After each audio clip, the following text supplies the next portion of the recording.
lehenengo aurkitu genduen arazoa da gorrek ezin dabela musikaz gozatu. Eta egin duguna da abestiaren erritmoa eta ahotsa altaboz ezberdinetara bidali eta holan pultsera jartzerakoan alde batean erritmoa entzuten da eta beste batean ahotsa.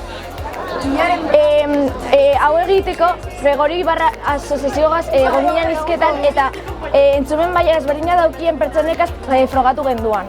Eta oso gitzen zuten eban pertsonak esan euskun musika ulertzen laguntzen eutzala.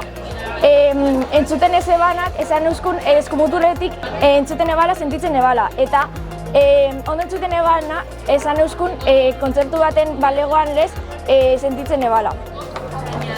Eta hau guztia aurrera erateko Fermina Olestigaz ETS-ko soinu teknikariagaz hitz egin genduan eta Josu Vicente gaz hitz egin genduan Deustoko ikaslea